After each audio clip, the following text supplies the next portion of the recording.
Hi guys, Xavier here, bringing you a brand new video. And in today's video we are doing another Destiny Weapon Showdown. Yay! Today's video we are comparing the Touch of Malice with the Jade Rabbit. And just remember, this is going to be my opinion, and you are completely welcome to your own opinion.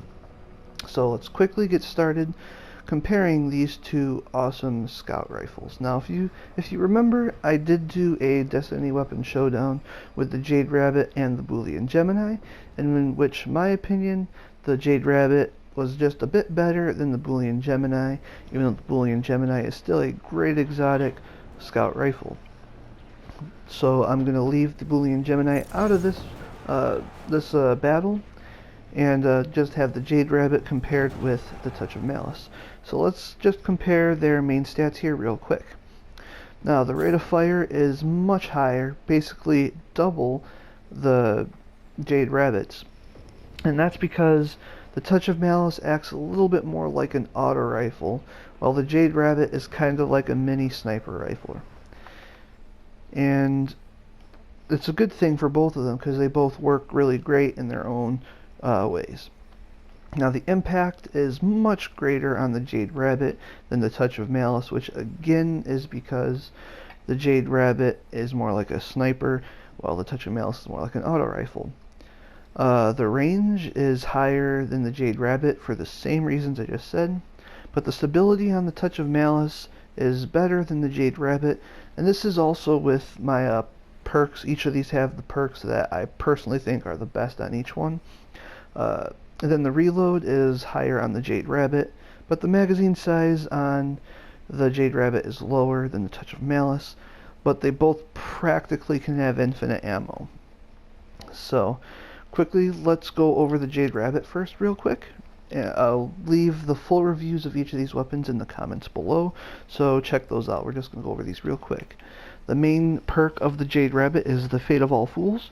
Chain body shots to gain bonus damage on your next precision shot and return ammo to the mag, which can be super helpful, whether it's bosses or if it's, hordes of enemies, because, if you're just shooting into a bunch of enemies, you're going to hit some bodies, hit some heads, it works out really well. And then we have Spray and Play and Zen Moment, which increases the stability quite a bit for that, and Spray and Play is really sort of the backup if you can't get your headshots off. It makes your reloading much quicker, and it's quite helpful actually. So that's the Jade Rabbit, and it's still a great gun. It looks pretty cool too. But looks, I'd have to give it to the Touch of Malice. This thing is just too cool looking to not give it the win in the looks division. The main perk on the Touch of Malice is the Touch of Malice. Final round of the magazine regenerates and deals bonus damage at the cost of the wielder's life force.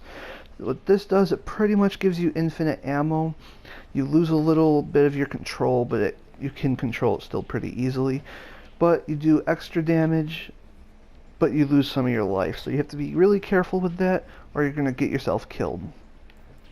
Then we have Eye of the Storm. This weapon becomes more accurate as your health gets lower, which is helpful because when your health is really low, you're going to need that accuracy because you can get yourself low pretty fast if you're not careful. And then our other perk is Touch of Mercy. 3 rapid kills with this will return a portion of the wielder's health, which is quite helpful as well. Now, I find myself using both of these weapons quite a bit. I've been using the Touch of Malice more as of late because it's pretty much my newer weapon as compared to the Jade Rabbit. But let's get into some gameplay real quick and I'll tell you what I think of each. Now, I have the Touch of Malice equipped right now.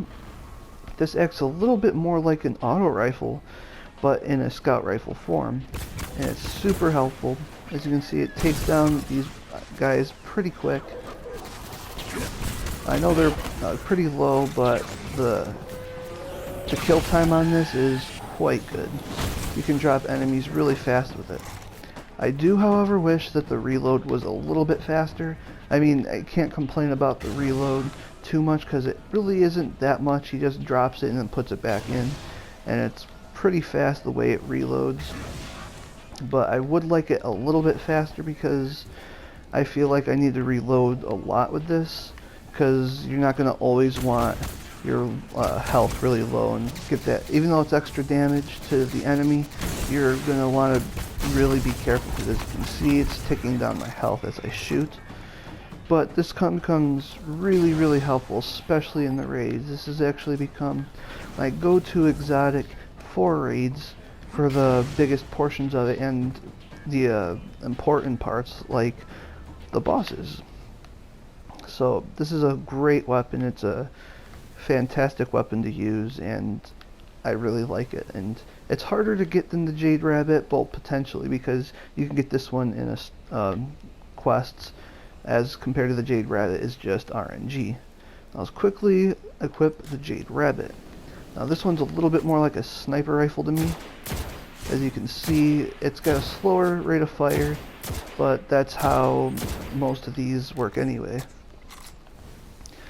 The magazine size is actually 11 because I have the perk to get it up more. It's kind of hard to kill these Minotaurs and get the precision shots, but I'm going to try to get that shot and then the precision shot. You can pretty much get infinite ammo. As you can see from there, it just gives you your ammo back.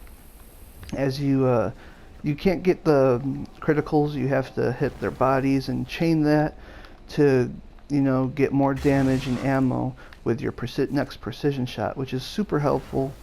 And I really enjoy using this weapon, especially at range. It's a great weapon to use for range because its range is pretty excellent.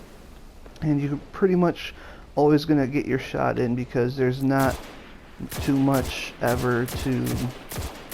there's not a lot of kick to it.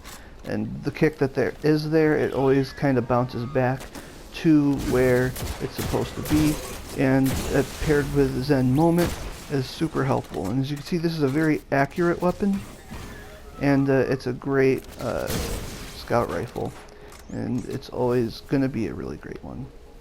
So let's go back and hide over here, and I'll give you my thoughts on which one of these two, in my opinion, is the better scout rifle.